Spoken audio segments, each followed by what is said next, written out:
I'm Jim Tech. With me, Scott Dedels, and this is the Bitcoin Show, brought to you by Block Rewards, a payroll savings plan where, hey, you can get your employees involved in Bitcoin. How's that? That's right, Jim. You're gonna get a job at Block Rewards one of these days. If you, we're getting closer every day. There you go. Bitcoin, Bitcoin, Bitcoin. Opportunity, I think, and here's the knock on the door right now.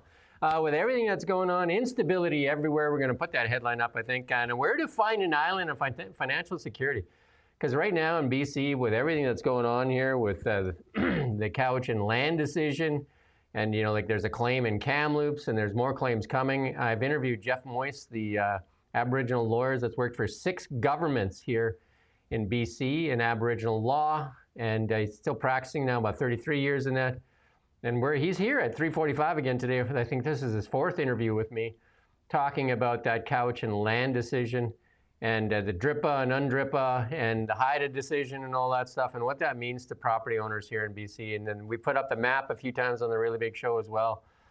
And BC, and I think it's Nova Scotia or New Brunswick, have the biggest problems here. You can go find that map on our Really Big Show. But BC has, some cases they say over 100% land claims because there's overlapping claims. Even that couch and land decision, there's 3 claims on that land, including the people that actually hold the fee simple titles. And David Eby said he didn't inform the landowners because he said the courts promised that they wouldn't go after private lands. Turns out that promise wasn't worth much, or was it a promise? Who knows? David Eby definitely in the hot seat for that now. Well, British Columbians in the hot seat. Yeah, it's wild, man. You can't have multiple claims on a title, and I wrote a piece about this on LinkedIn and on X as well. And it's not really a ton of consolation for homeowners who are caught up in this right now. But I do think that this is an example of something that exposes the risks associated with types of property. And I think in Canada, or the Western world, don't tend to think of these types of systemic risks to our property as being things we really need to keep us awake at night. But this is really a perfect example of Bitcoin. To put it in the Bitcoin lens, Bitcoin is also property, and it offers the owners some benefits that are really, in many ways preferential to the kind of ownership that you get with physical property, specifically real estate. And obviously you can't live in your Bitcoin, but it's incredibly difficult to take away the benefits that comes with owning the Bitcoin as property compared to how easy it actually is for the rights and benefits that come with owning property, real estate as property. And so, Bitcoin is a non-physical thing that obviously it's almost incredibly difficult to be confiscated, in the literal sense. But this, what's happening with the couching claim is, could potentially be viewed as sort of it's a different type of confiscation almost. And your ability to sort of prove ownership over your property, your ability to sell it in the open market, to leverage against it. These are kind of all things that are evolving in real time, but these are things that Bitcoin can do, and can do in many ways better. So if you put aside the idea that you need to live in this thing, there is a very compelling argument for people. There's going to be an evolution of the conception of what are the really important things in ownership of property and valuable property. And it's a really weird idea for a lot of people that this thing you can't hold in your hand or step inside could be the most valuable form of property in the world. But another comparison, if you're thinking about Bitcoin compared to real estate, is that all the Bitcoin are equally desirable, which is not true for real estate. Condos in Regina are not comparable to condos in Miami Beach. And this is an asset that you also, that condo in Regina has a limited audience of potential buyers that are, related to people who either believe in that local market or live there. And so Bitcoin's global liquidity, you sort of assemble different aspects of something you might want to own. And then most importantly, the idea that taking it away from you or taking away the ownership of it is really, really hard. And that is something that I think people haven't really put a massive premium on here in Canada. I mean, we should have maybe been thinking about it when things started to get a little bit weird 4 or 5 years ago and they were freezing bank accounts. But this is kind of another wake up call for Canadians that diversifying into unconfiscatable assets is something worth investigating. Yeah, the sad thing for the Richmond properties right now is, like I've talked to that lawyer several times, is there's a cloud over that property, and it'll likely take 5 to 7 years for this thing to play out to the Canadian Supreme Court, and the Supreme Court won't even hear it until it's exhausted in the BC appeals courts, and so this could take a long time to play out. And when you go to mortgage a property, the bank wants, say you're in that industry actually, the bank wants a title. Hard to give them a title that has a bunch of different names on it.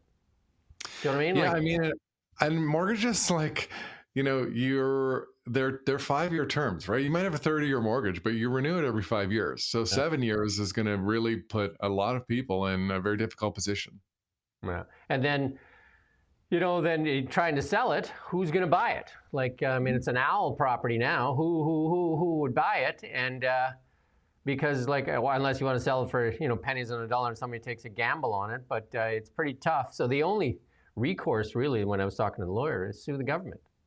And you know what I mean? I don't know how much money this government has, but I don't think they have a lot. So just on those properties alone, you're talking a lot of money in the billions. And then if you talk about BC in general, $3 trillion worth of properties, the government, this BC government, the Crown, and it calls into question the Crown as well. So if the Crown, who issues the land, because that's where the land comes from, the Crown owned all the land, so the Crown sold that land originally to the fee simple holder, and then whether he passed it on or not is he may be the original holder. So then they've been collecting tax on it, and did they have the right to sell it in the first place? So what happens now, right? What happens? And that land, not only is the Cowichan have a claim on it, but there's 2 other First Nations groups that are claiming the same land. Talk about a mess. Yeah, it's a massive mess. Yeah. So anyway, look at Bitcoin, and you say Bitcoin. And I've come late to the Bitcoin game. I mean, I think it was around 50,000 you and I started talking Bitcoin. I think around there, right? And and I look at the chart technically right now. Can you pull up that? I just put a screenshot there. If you can maybe pull that chart up.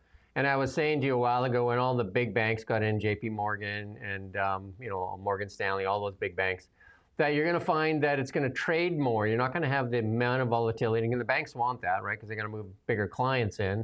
And they don't want something that's 150 grand today and 100 grand tomorrow and 200 grand the next day and 50 grand the next day. So they're going to try and put stability in it. So Bitcoin dropped under that 100 grand today, which is that psychological number. But the whole market kind of sold off today. So you can expect that there was a downdraft. And again, when the big when the big money players are involved, can you put that on a 5-year chart there? Or even a 1-year chart. Put it on a 1-year chart, please. And you can kind of see there, if you look at that line there at the bottom there, that is that's touching. You see that 98 was touched there back in July sometime there too, right? So that would be, if you're a technical trader, you would look at that and say you buy that dip and then you wait for the thing, and there's a trading range in there. I mean, I'm just saying that's why Scott's thing works really well, because you're dollar cost averaging in. And if you put people on payroll savings plan, they're going to get some at 98, some at 120, some at different prices, and you're not too stressed about going all in at 150 or all in. You know what I mean? It's not like you're biting your nails, and you're just dollar cost averaging in on Bitcoin. And yeah, I mean, it's the beautiful part about an asset that has a permanently fixed supply is when the price goes up, the amount your net worth goes up.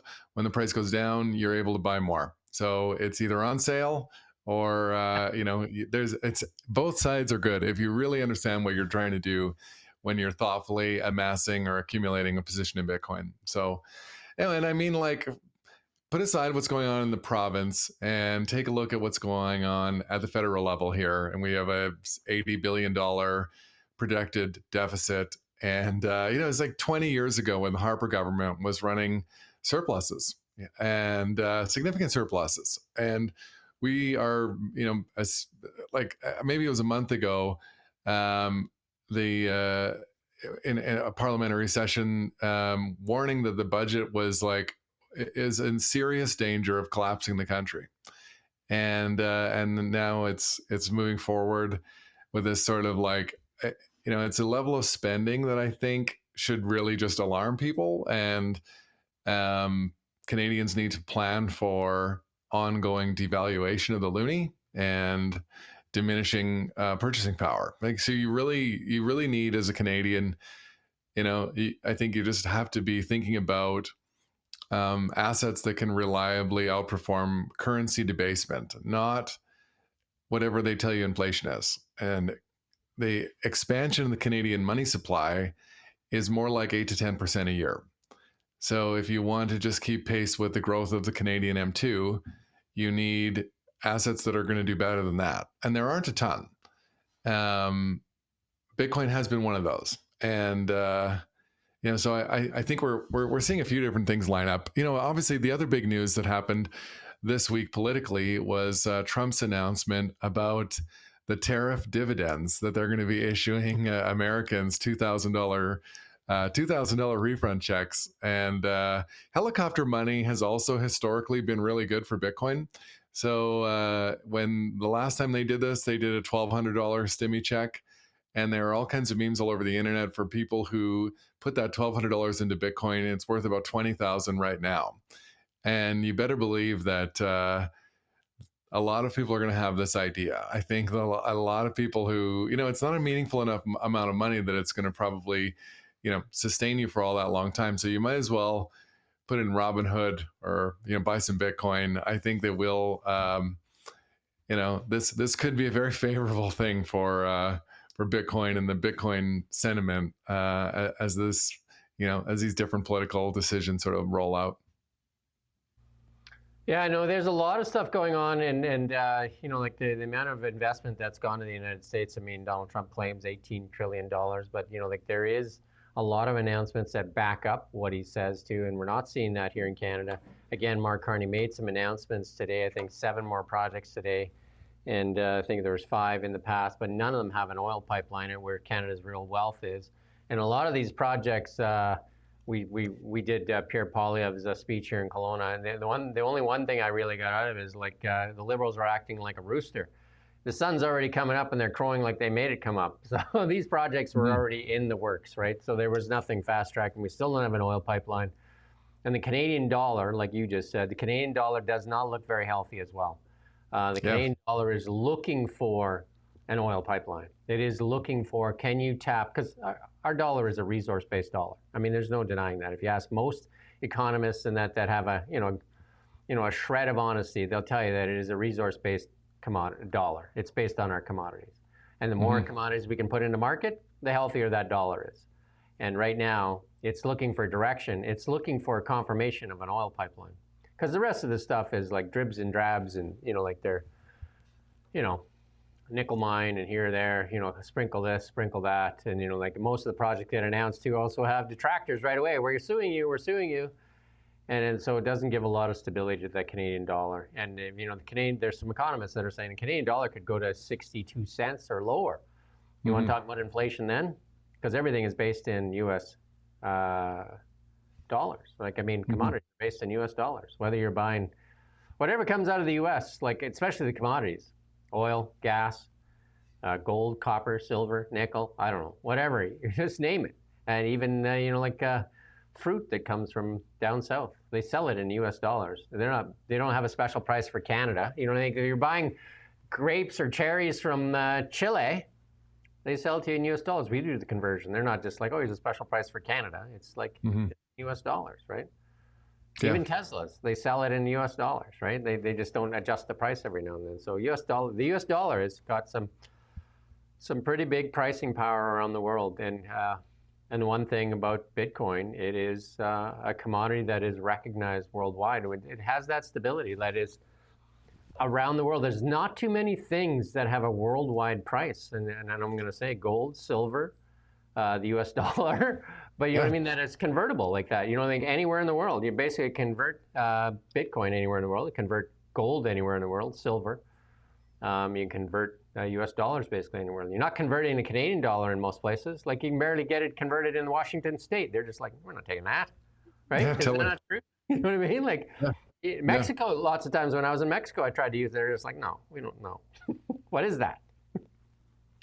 Snow peso. Snow peso. Yes, no peso. No, thank you. Go to bank. Yeah, so I don't know. You know what I mean? Like diversification makes a lot of sense.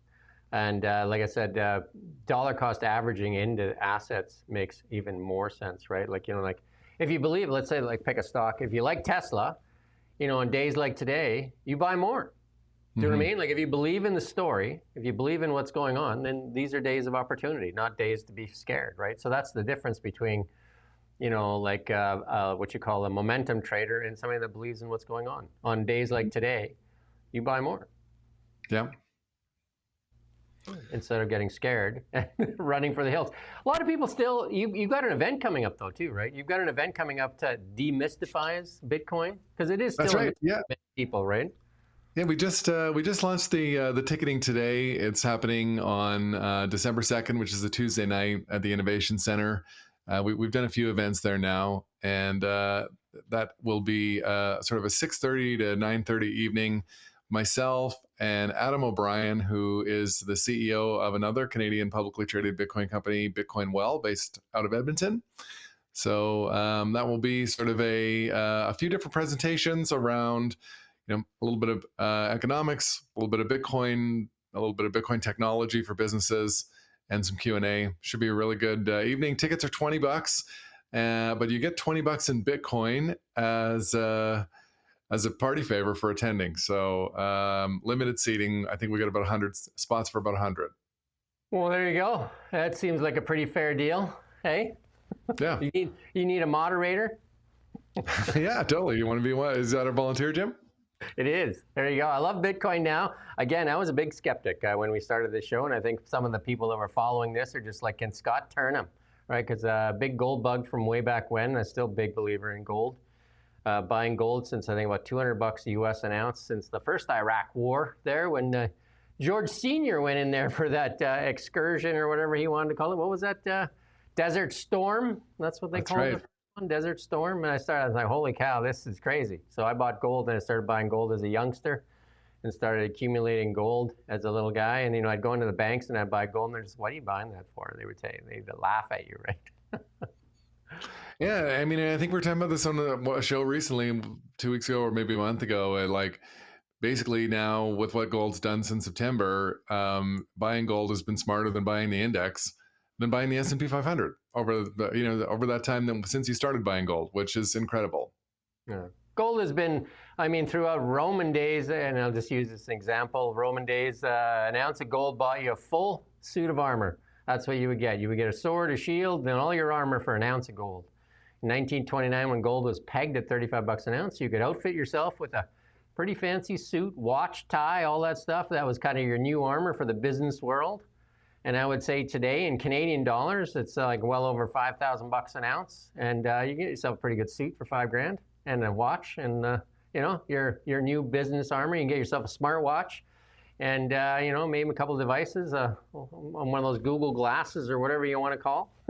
But you know what I mean? Like that, it's retained its buying power. It's retained its buying power, and that is, you know, a lot of people. If you listen to some of the you know, the people higher profile financial profiles out there, Kathy Wood, Tom Lee, I can't remember all these guys, Morgan Stanley, and they're talking about that. You know, they'll say that that Bitcoin is the digital gold, and in a way that it's even surpasses it on that it's the network you're buying, and that is what AI is going to want, is this network, right? And that is the thing that sometimes is hard to get your head around, right? It's the network, right? Like in this AI world, and I think, you know, that's the thing I had a little trouble coming around to is the network of moving money around is what is important, right? When we talk about Tesla now, Elon has said they have self-driving cars. So it's this this transparent transactional kind of like time that's coming up, right? That's we're at the precipice of it, where you can just get into the Tesla robotaxi, and it just takes the money. You know what I mean? Like, so you're not doing this, you're not swiping, you're not doing anything, and it's whether you're in Canada or Dubai or wherever you are, it's the same transaction, right? You're not doing exchanges and stuff like that. And I think that is the strength of this Bitcoin on the Lightning Network and all these other things. I think that's really what this is. I think, Jim, what you were talking about with the gold and the ounce of gold and the suit of armor or suit of clothes is relates to the hardness of money, right? When the hardness of money is the ability to retain value over time, and it relates to how difficult it is to find that money or produce it, right? Hard money is typically is valuable because it's hard to come by. And this is the opposite of Canadian dollars. It's like they're very easy to come by. They're very easy to create, and they're always creating more of them, and that's why they're always worth less. Bitcoin is, it is harder than gold because its issuance schedule is fixed, and no amount of additional Bitcoin miners can speed up or produce more Bitcoin, which is not true of gold. Like, if the gold price was 10,000 an ounce tomorrow, they would be climbing Mount Everest to mine gold, the top of Mount Everest. Eventually every gold mine becomes financially viable at certain gold prices, right? So Bitcoin offers that, and it offers it over a long period of time. And this, I think that, what an important thought for listeners to really think about what you're talking about with the networks is that historically, like throughout the entirety of gold being money, the human civilization has converged on gold's properties as making it sort of the dominant, monetary store of value. And if we're thinking about payments and imagining that this Bitcoin network operates with a system of money that is as valuable or potentially more valuable over time in the same way, then all of the payments are going to converge on that network. It won't make sense to have to run multiple payment networks. It's the same reason we don't have multiple internets. There's one internet. And what Bitcoin, the best way to really think about Bitcoin is it's the native currency of the internet. It's the native payments layer of the internet. And that's a pretty big thing, right? It's money that can't be confiscated. It can't be censored. It settles finally, instantly if you're using Lightning. These are all things that on their own would be really significant disruptions to the way money works, and it's kind of happening all at once. And we'll just wait until the AIs get a hold of it, and you'll be seeing money get streamed in a way that is, it's like something out of the future. So gold was the currency of choice back then. They called it hack gold. And that too, the Vikings would hack off a piece of gold, and that's why gold is nice soft too. They would test it by biting it. If they could make tooth marks in it, they would know it was gold. But then they invented money because it was hard to transact gold, plus people would steal it. And then that's why money was invented, and it was backed by gold. So you had to have the reserves to back your money. And then, like after the Nixon there took them off the standard there, the Bretton Woods Agreement. And then they discovered that, hey, we can have some fun with this because we can inflate the money supply. So they do intentionally inflate money. They intentionally, because it has a target rate, and sometimes it's over that target. They have a target rate of 2%. They target 2%. And, the last little while, it's been a lot higher than the target rate. And so they intentionally inflate money. And that is part of where you get asset bubbles. Yeah, the system isn't broken. It's working perfectly. The system is designed to devalue the money that you've earned and pay taxes on through the creation of money that didn't exist while you were earning that money. Yeah. And that system incents us all to have to do something with our money, right? If it's melting, you can't just sit on it. And that makes us want to invest or take risks or consume. And all of these things, they're all drivers that lead back to the desirability of Bitcoin. Because, if you think about Bitcoin in the same way as buying gold, you're not really speculating on a company or a sector, right? What you're doing is you're buying something that is very rare and difficult to produce under the assumption that over time, that thing will become more valuable to more people as more people understand that their money that they're forced to use from the government becomes worth less all the time as they're continually creating more of it.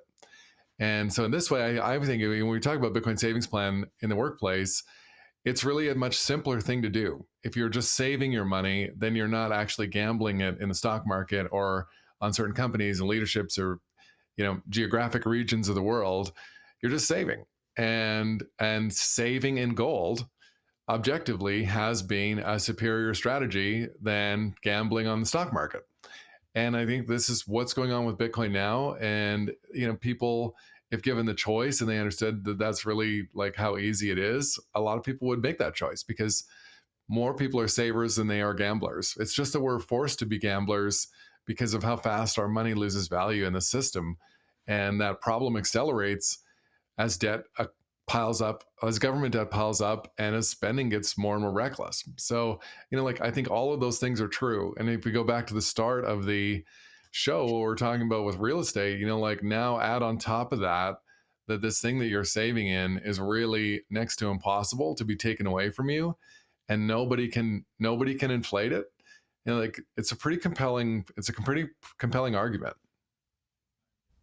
Yeah, I would say, and then one thing I wanted to add on inflation, though, and the money supply, is inflation is the friend of the very wealthy. Inflation inflates assets, right? And typically, it's the very wealthy that own a lot of assets, as opposed to when we look at, like the people just getting by. And if you just put cash in your mattress, and I'll give you an example of this: if you moved to Kelowna in 1998 and bought a house for $250,000 and then buried $250,000, and then also put $250,000 worth of gold in a hole, and Bitcoin wasn't around then, but if you bought Bitcoin at that time, now today that house is worth in the million plus range. The cash is still worth $250,000, but it buys a whole lot less, right? You can't even buy like a shed in Kelowna for $250,000. So that shows you what the cash just sitting there does, basically nothing. And if you had bought Bitcoin early on, when was it? When was the first day that Bitcoin showed up on the? 2009. But I think like the housing is such a good comparison because like houses have been a good place to put your money in BC for sure over the last 10 years. But if you think about it in Bitcoin terms, they've still been losers because everything is. And like a house was 1,000 Bitcoin 10 years ago, and right now it's 6. Yeah. No. So hard assets, and like it's the thing. Like I would just take a look at it, and Bitcoin. Like it took me a while to figure out how important the network is, right? And go listen to some of the like the big people out there, and just understand the network and what this means in how the new world will work, and it starts to make a whole lot of sense, right? I know there's some other stable coins out there and stuff like that too. Kathy Wood did adjust her target. Kathy Wood, I really like Kathy Wood from ARK Invest. Yeah. She adjusted her target from 1.6 million, I think, down to 1.3 because she says that some of the stable coins are accelerating as well. So I mean, it remains to be seen where those end up. But Tom Lee pumps Ether, I think, too, Ethereum. But and again, and I would say this too, and we talked about it last time, closeology. Like, why not buy the real deal first before you start playing closeology, right? Yeah, totally. I think, like I said, the better you understand Bitcoin, I think that some of these, stablecoin networks or other crypto payment networks will be stops along the road. Ultimately, the world will converge on a single network the same way it converged on one internet. And this is just the way it works. That's why there's only one Facebook. That's why there's only one YouTube. Oh, there was one thing called MySpace. Remember that? Yeah. Same thing as Subway and Mr. Sub, right? So there is the dominant player just takes over and eats everybody's lunch. There's only one EV player in the market too. That event, if you want to learn more, I mean, I'd advise you to go back and watch all the Bitcoin shows me and Scott have done. But that event is what? Let's tell that again. What's the date? December 2nd? Yeah, it's December 2nd at the Innovation Center, and maybe we can put the Eventbrite link in the show notes, Jim. Sure, we can do that. And then when we do the story too, we'll put it in there. And then again, it's basically a free ticket, which is even better. You get your first bit of Bitcoin. Are you going to set people up with a Lightning wallet, or how are you going to get them their Bitcoin? Yeah, actually, it's Bitcoin Well that is running on that half of it. So registrants are going to get that through Bitcoin Well. Awesome. So there you go. And then if you don't want your Bitcoin at the end of the show, I'll take it. We can probably figure that too, Jim. All right. I think that's good for today, though. And, like we're on every couple of weeks. So if you want to learn more about it, you can always get a hold of Scott. And if you're interested for your employees that they're asking, I mean, it's a great retention thing. Scott's been in the benefits arena for a long time doing like typical benefits. And this is just an extension of that. Yeah, and we'll be talking about that somewhat on the evening the second as well. It's going to be a really good event, and I think everybody, if you're listening, if you're interested, Bitcoin is not going anywhere. 2026 is going to be a great time to. People think they're late. It's never too late. We're still early. Everyone who's thinking about Bitcoin right now is early. And it's really going to be a great use of an evening to educate yourself and start forming an opinion if you don't have one already. When's the best time to buy Bitcoin 10 years ago, and what's the second best time right now? Exactly. Anyway, that's it. Thank you for watching Now Media.